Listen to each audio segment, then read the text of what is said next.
নমস্কার সম্মানীয় দর্শক বন্ধুগণ, পশ্চিমবঙ্গের গরিব মানুষের জন্য সুখবর। অনেকেই ছিলেন যারা সত্যিকারের গরিব, অথচ তাদের RKSY 1 বা RKSY 2 রেশন কার্ড ছিল, যার জন্য তারা আয়ুষ্মান ভারত প্রকল্পের সুবিধা পাচ্ছিলেন না বা এই প্রকল্পে নাম নথিভুক্ত করতে পারছিলেন না। তবে তাদের চিন্তার দিন শেষ। পশ্চিমবঙ্গ সরকারের তরফ থেকে নতুন বিজ্ঞপ্তি জারি করা হয়েছে। চালু হচ্ছে মুখ্যমন্ত্রী স্বাস্থ্য বীমা যোজনা। এই প্রকল্পের সুবিধা পাবেন সমস্ত গরিব মানুষরা। কি কি শর্ত রয়েছে এই প্রকল্পে বা কি কি আপডেট রয়েছে, সম্পূর্ণ তথ্য আপনাদের এই ভিডিওতে আমি জানিয়ে দেব। এর আগে অনুরোধ, চ্যানেলে নতুন হয়ে থাকলে ছোট্ট চ্যানেলটি সাবস্ক্রাইব করে নোটিফিকেশন অল করে রাখতে ভুলবেন না। দেখুন এ বিষয়ে একটি প্রতিবেদনে কি কি তথ্য উঠে এসেছে। আয়ুষ্মান নেই, মুশকিল আসান রাজ্য সরকারের। 5 লক্ষের নয়া ক্যাশলেস স্বাস্থ্য বিমা ঘরে ঘরে। বিস্তারিত কি বলা হচ্ছে দেখুন। আয়ুষ্মান ভারতে প্রধানমন্ত্রী জন আরোগ্য যোজনায় নাম নেই, মুশকিল আসান করল পশ্চিমবঙ্গ সরকারের স্বাস্থ্য দপ্তর।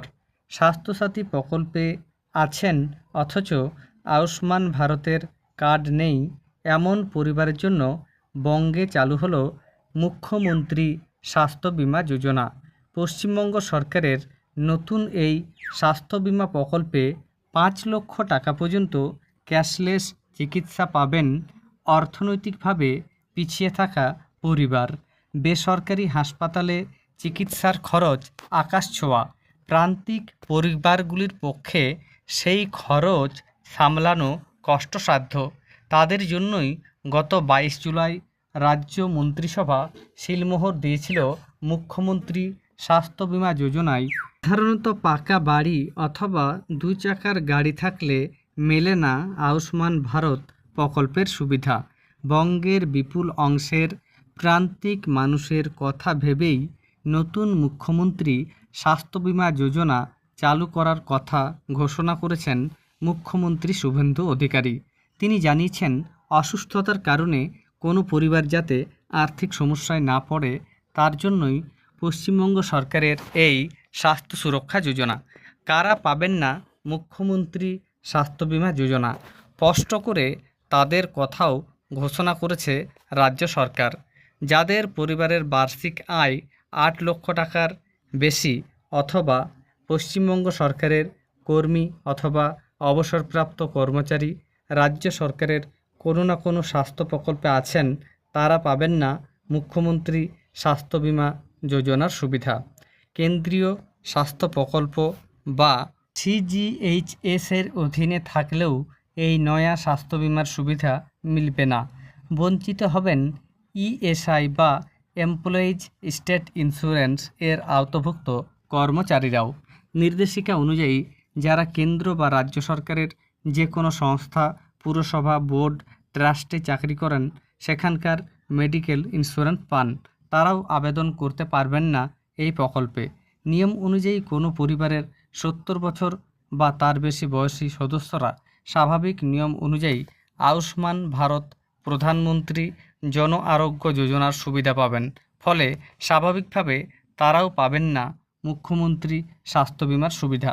তবে CAA বা SIR এ যাদের নাম বাদ গিয়েছে কিন্তু ট্রাইব্যুনালে মামলা চলছে, অন্য সব যোগ্যতা পূরণ করলে তারা এই যোজনার সুবিধা পাবেন। স্বাস্থ্য দপ্তরের তরফে জানানো হয়েছে, এই প্রকল্পের প্রধান বৈশিষ্ট্য প্রতি পরিবার 5 লক্ষ টাকা পর্যন্ত ক্যাশলেস চিকিৎসার সুবিধা পাবে।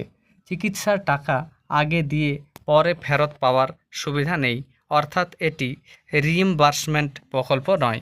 এতে ক্যাশলেস চিকিৎসা মিলবে। এটি মূলত পরিবার ভিত্তিক প্রকল্প। প্রত্যেক পরিবারকে দেওয়া হবে মুখ্যমন্ত্রী স্বাস্থ্য বীমা যোজনার কার্ড। সেই কার্ডে পরিবারের প্রত্যেক সদস্যের নাম থাকবে। কার্ড দেওয়া হবে সম্পূর্ণ বিনামূল্যে। পরিবারের সদস্য সংখ্যার কোনো সীমা নেই। আগে থেকে থাকা কোনো রোগ থাকলেও তা এই প্রকল্পের অন্তর্ভুক্ত করা হবে। পুরো প্রকল্প পরিচালিত হবে তথ্য প্রযুক্তি সংস্থার মাধ্যমে। আয়ুষ্মান ভারতের রেট অনুযায়ী চিকিৎসা পাবেন এই প্রকল্পের অন্তর্ভুক্তরা। তাহলে বুঝতে পারছেন, পশ্চিমবঙ্গে যাদের বড় কার্ড রয়েছে অর্থাৎ RKSY 1, RKSY2 রয়েছে তারা আয়ুষ্মান প্রকল্পের সুবিধা পাবেন না, তবে তাদের জন্য চালু হচ্ছে মুখ্যমন্ত্রী স্বাস্থ্য বিমা যোজনা।